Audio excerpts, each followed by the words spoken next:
Ladies and gentlemen, hello, and you are watching TTV News, some latest events in the province, and now coming to details.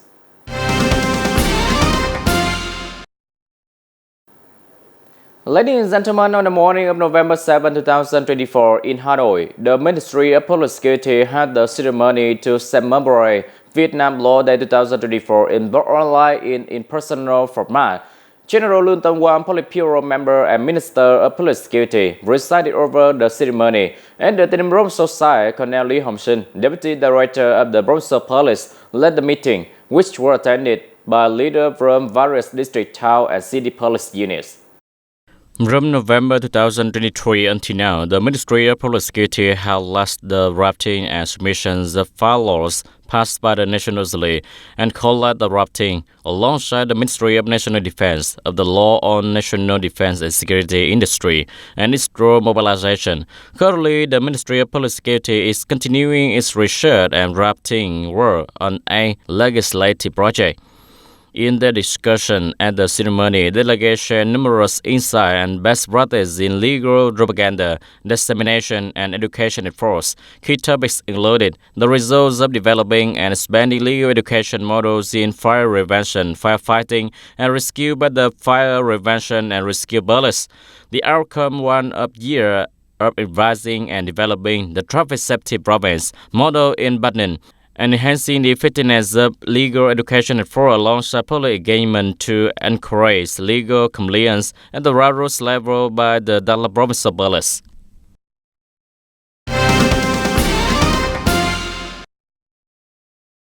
At the section, the Standing Committee of Provincial People's Council focused on reviewing and providing input on several key issues, including the proposal to draft a resolution on certain expenditures and funding levels for healthcare and population-related activities within the province. A draft resolution to establish a specialized supervisory team of the Provincial People's Council for 2025 on the supervision of efforts to improve the quality of education and training, and giving opinions on approving and finalizing the list of members for the Provincial People's Council Economic and Budget Committee, term the 10 for the 2021 to 2026 term. In addition, the Standing Committee reviewed and discussed the framework for the agenda of the year-end regular meeting of the Provincial People's Council term of the 10 for the 2021 and 2026 term, and the draft proposal by the Standing Committee for Resolution on schedule for the Provincial People's Council regular meetings in 2025. In his directive remarks at the sections, Mr. Nguyễn Thành Tâm, member of Party Central Committee, Provincial Party Secretary and Chairman of Provincial People's Council, requested that the Council Committees and Affairs of the National Assembly Delegation and the People's Council further review the content, incorporate the feedback from delegates, and present it to the Standing Committee of Provincial People's Council for consideration and approval in accordance with their authorities.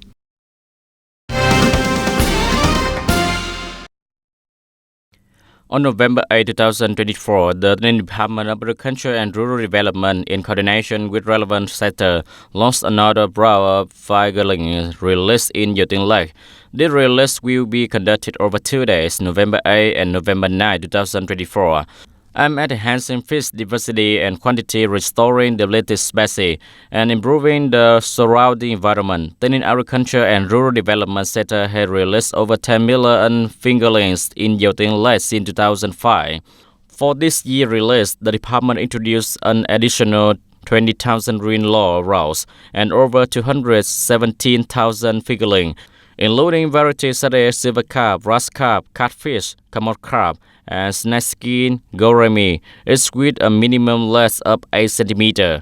Besides restoring and enhancing aquatic resources, the release also supports the livelihoods of over 1,000 workers living around the lake, contributing to social welfare in the area. The national criteria for building new rural communes and advanced new rural communes for the 2021-2025 period have raised the standard to improve the material and spiritual lives of residents. However, this has made it more challenging for communes that have already met the standard to maintain them. Currently, new rural communes, including advanced new rural communes across the province, are making effort and seeking solutions to uphold these standards. The health area, particularly the target for resident participation in health insurance, required that new rural communes have a 90% participation rate, and when new rural communes reach 95%, this high-risk whole poses challenges for many communes working hard to meet this standard and avoid losing their qualifications. The commune has developed a plan assigning target to its civil servant and non-specialized staff, requiring it to exceed fire commitment to encourage residents to participate. Additionally, we strengthen public awareness for and partner with insurance agency, going door to door to reach every household, striving to fulfill the objective outlined in the resolution. We're only a few months left. We are focused on achieving this target. Our approach to health insurance is to mobilize support, with wealthier households assisting those in need. We are also appealing to philanthropists and benefactors to support vulnerable people, particularly children in challenging circumstances. For eligible beneficiaries, we ensure report service provision and compliance with welfare policy. The health exemplifies the challenges encountered as standards are rise, making it difficult for many communes to achieve the province's rural development goals. Given this reality, meeting the PTS target has proven challenging. Our department has advised the Bronzo Party Committee and People Committee to adjust target, focusing on quality rather than quantity.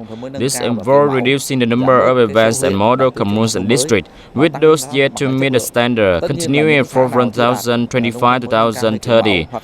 In return, we will have adequate funds to invest in key communes and allocate additional resources for maintenance in established rural areas where infrastructure has deteriorated. By prioritizing quality improvement, we can enhance rural development effectively.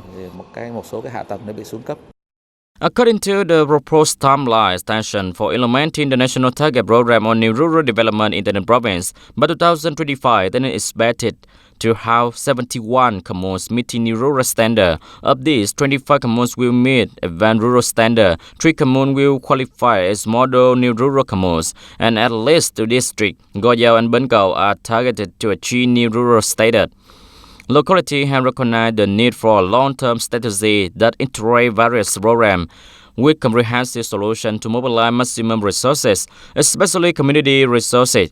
Encouraging and motivating the public to actively participate in maintaining and improving the quality of standard is essential, as the people are both the primary agent and beneficiaries of the new rural development program.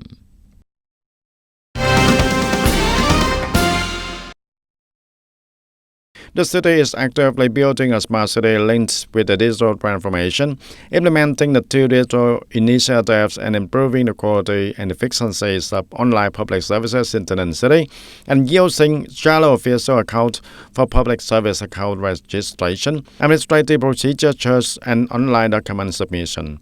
The city is also drafting a proposal for the establishment of an integrated operation center (IOC).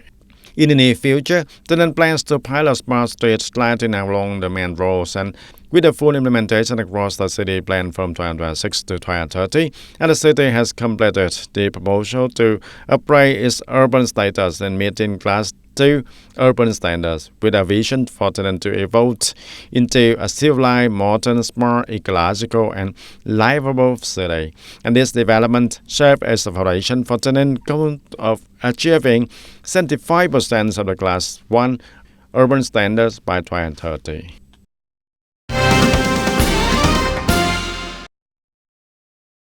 In preparation for the upcoming Lunar New Year celebration of the Year of the Snake in 2025, TayNinhTV City's Spring Flower Market Organizing Committee held a lottery on the morning of November 8 to allocate store location to register vendors.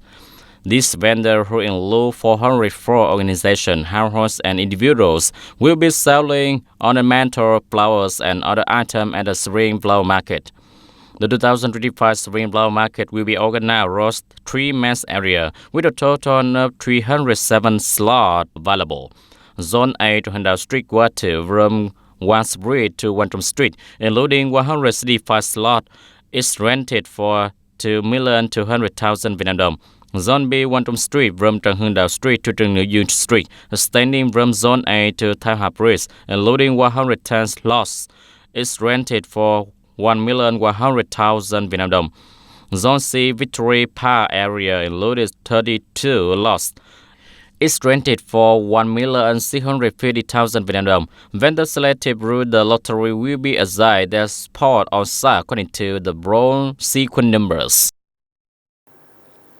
Ladies and gentlemen, recently, many departments of transport in province and city have repeatedly reported short up or stock out the blank driver license cards, resulting in issuance only for rarity cases. Non-rarity cases had their application temporarily halted until further notice. Now, after nearly a month of disruption, the Vietnam Road Administration has provided sufficient blank driver license cards to the Department of Transport to serve citizens through the end of the year.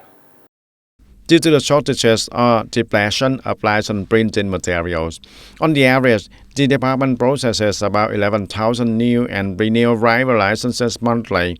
However, due to a sudden increase in demand, particularly from the people wanting to convert their motorcycle A1 licenses from the paper for easier integration with the VNEIT digital identification, there was a shortage of playing cards and security films for both front and back of the licenses, resulting in 11,000 pending licenses.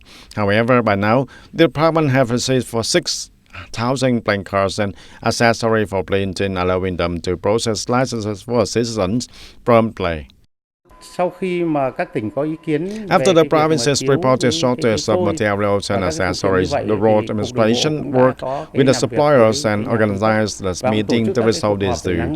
Currently, we are printing about 2,000 licenses per day and working around clock to clear all the pending cases by the end of the month. According to the Vietnam Road Administration, the recent months saw an unexpected surge in demand for license issuance and renewals, and with some provinces experiencing up to 50% increase, and leading to supply shortages and delay processing. However, the administration has flexibly redistributed materials from the areas with the lower demand of those with the higher demand to minimize the impact of citizens' lives. And after several days, the administration has supplied sufficient materials to all units, and now we have provided enough blank cards to road management areas to distribute to Provincial Department of Transportation according to the needs for printing and issuing to citizens.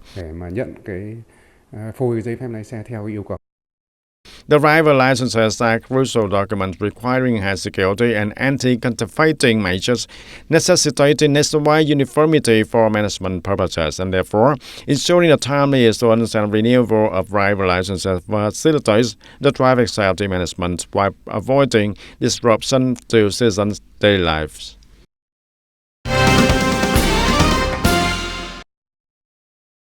And in the first 9 months of 2024, the tax sector collected over 7,900 billion Vietnam dong in state purchase revenue and reaching nearly 82% of the government's target and 80.51% of the Provincial People's Committee's target. Recognizing that state purchase collection does in the final months of 2024 continue to face many challenges, the provincial tax sector has been implementing comprehensive solutions to collect revenue, striving to meet and exceed the assigned targets. Specifically, TayNinh's tax sector continues to closely follow the direction of the Government Ministry of Finance, the General Department of Taxation, and TayNinh Provincial People's Committee in implementing solutions to achieve the state purchase collection targets for 2024. In particular, they are closely monitoring purchase collection progress, evaluating and analyzing specific collection situation in each locality, sector, revenue source, and types of tax, making monthly and quarterly revenue forecasts that align with the actual developments, reviewing and accurately identifying potential revenue sources, areas, and types of taxes where revenue is being lost to propose effective collection solutions. The sector is strengthening management and better exploiting our revenue sources, continuing to implement strong measures to prevent the revenue losses, and enhancing the review of administrative procedures, supporting the implementation of electronic electronic transactions and improving the quality of public service delivery.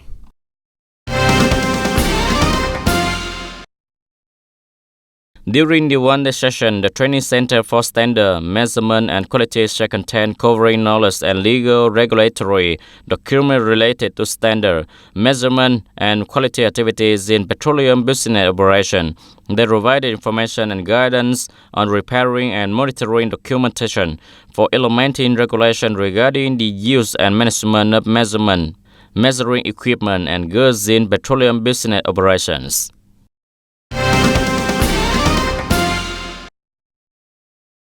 And on the morning of November 8th, the Tayninh Provincial Cooperative Alliance, in collaboration with the Southern Cooperative Officials Vocational Training School, organized the opening ceremony for the 2024 and 2026 Cooperative Accounting Intermediate class.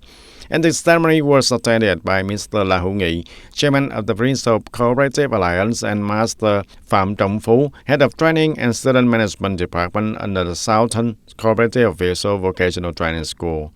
The class had 37 participants. Throughout the course, the students will be equipped with knowledge about the finance and in-depth accounting practices, suitable for the specific operations of cooperatives in the province and promoting sustainable development for the collective economy also.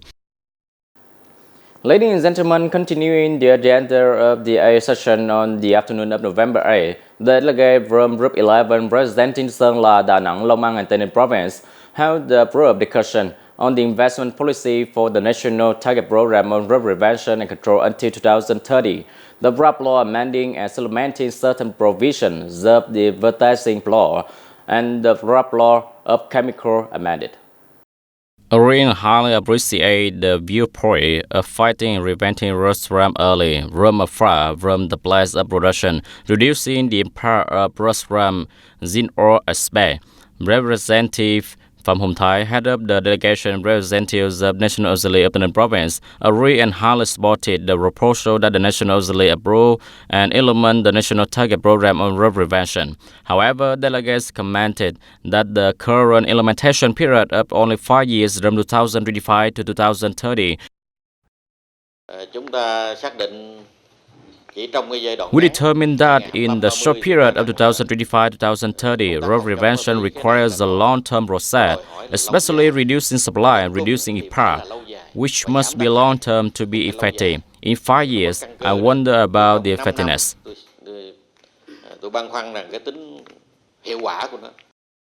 In addition, delegates were also concerned about the road implementation time, as well as the team of highly professional staff.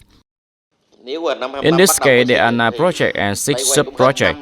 When will they be built? When easier? If it starts from 2025, will it be easier from now until the end of 2024 for uniform implementation? Most of the detoxification and post-detox work team have not received specialized training. So after 5 years of implementing the program, how will we train and course to be effective? Regarding the general and specific goals of the program, delegates suggested that it is necessary to comprehensively implement Directive 36 of the Politburo on strengthening and improving the effectiveness of road prevention, combat and control roads. Conclusion number 13 of the Politburo on continuing to implement Directive number 48 of the Politburo. Ladies and gentlemen, that's all for today TTV News. Thank you for watching and see you next time.